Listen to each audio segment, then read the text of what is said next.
आप हैं ये दोनों साहबजादे। गुरु गोविंद सिंह जो कि सिख धर्म के 10वें गुरु थे, उनकी दोनों संतानें थी, असल में उनकी 4 संतानें थी, और वो कहते थे कि मैं अपने अनुयायियों में या फिर जितने भी उनके सैनिक जन हैं या जो भी हैं, उन सबको वो अपनी संतान ही मानते थे। इसी कारण वो अपनी संतानों में और जो अन्य साथ में जो सेवा दल के लोग थे या फिर उनके साथ में जो वीर सैनिक थे, उन्हें वो एक समान माना करते थे। फिर भी गुरु गोविंद सिंह की 4 संतानें थी और चारों संतानें 7 दिन के भीतर भीतर शहीद हो गई, युद्ध के अंदर शहीद हुई। और उस शहादत में गुरु गोविंद सिंह जी जो कि सिखों के 10वें गुरु थे, उन्होंने अपनी माता का भी बलिदान, मतलब उनकी माता का भी बलिदान हुआ। आप ऐसे सोचें कि जिनकी शहादत की आज हम जिक्र कर रहे हैं, उनमें 2 बालक जिनका नाम है बाबा जोरावर सिंह और बाबा फतेह सिंह, इन दोनों का जिक्र सर्वोपरि है, क्योंकि इन्हें दीवार में जिंदा चिना दिया गया था, बनती दीवार में सीधा खड़ा कर दिया गया था, ताकि इनके बारे में जब कभी जिक्र हो तो लोगों की रूह में यह डर बैठ जाए कि यदि आक्रांताओं के द्वारा जो कि धर्म के मुद्दे को लेकर इतने प्रबल तरीके से चले आ रहे हैं, उनकी बातों को अगर नहीं माना गया तो इसका परिणाम क्या हो सकता है। लेकिन आप दोनों ने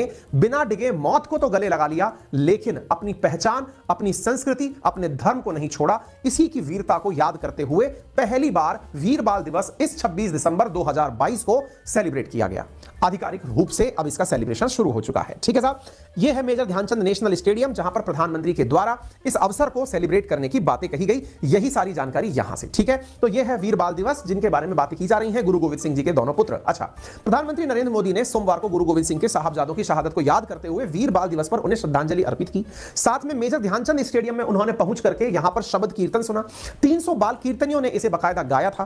प्रधानमंत्री ने 9 जनवरी 2022 को जो प्रकाश पर्व था, उस दिन यह घोषणा की थी कि इस साल सिखों के 10वें गुरु गोविंद सिंह के चारों साहबजादों को श्रद्धांजलि देते हुए 26 दिसंबर को वीर बाल दिवस सेलिब्रेट किया जाएगा। असल में यह शौर्य का दिवस है, असल में यह शोक का दिवस है। असल में 7 दिन जो है अंत के, यहां पर यह शोक है कि यहां पर गुरु गोविंद सिंह के चारों पुत्र और मतलब की शहादत हुई थी। तो इस विषय वस्तु को ध्यान में रखते हुए इस पूरे समय में इनकी शहादत को शौर्य के रूप में याद करने के लिए इस दिवस का सेलिब्रेशन किया जाएगा। आप यहां पर न्यूज की कटिंग्स देख सकते हैं, जहां पर 9 जनवरी 2022 को प्रधानमंत्री के द्वारा अनाउंस किया गया था कि Veer Baal Diwas to be observed on December 26 as tribute to Guru Gobind Singh sons. गुरु गोविंद सिंह जी के चारों पुत्रों को याद करते हुए इस दिन को याद किया जाएगा। लेकिन फिर भी वीर बाल जो शब्द यूज किया गया, क्योंकि इनके बाकी जो 2 संतानें थी, उनमें से एक 18 वर्ष की थी और एक 14 वर्ष की थी, लेकिन यहां पर जिनका जिक्र बार बार हो रहा है वो है जोरावर सिंह और है फतेह सिंह। ठीक है ना, तो आप यहां पर देख सकते हैं, today on the auspicious occasion of the Prakash Parv of Shri Govind Singh गुरु जी। तो यहां पर यह अनाउंसमेंट कर दिया गया था आज से लगभग पूरे 1 साल पहले प्रधानमंत्री के द्वारा। ठीक है,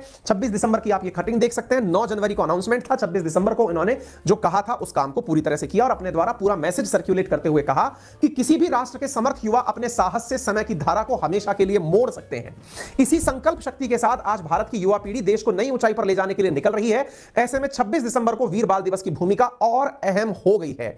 यहां पर इन्होंने कहा कि सिख धर्म परंपरा केवल आस्था और अध्यात्म की परंपरा नहीं है, यह एक भारत श्रेष्ठ भारत की विचार का भी पूरी तरह से प्रेरणा पुंज बनी है। तो यह सारी बातें प्रधानमंत्री के द्वारा कही गई, यह जानकारी इन्होंने G20 के अवसर पर जारी की थी। ठीक है, अब मैं आपको थोड़ा सा इसके बारे में यह भी बता दूं, यह वीर बाल दिवस भले ही 26 दिसंबर को ऑफिशियली अब संपूर्ण भारतवर्ष में सेलिब्रेट होगा, लेकिन इससे पूर्व भी सिख समुदाय जो है वो इस दिन को सुप्रीम सैक्रिफाइस डे के रूप में हर बार मनाता है।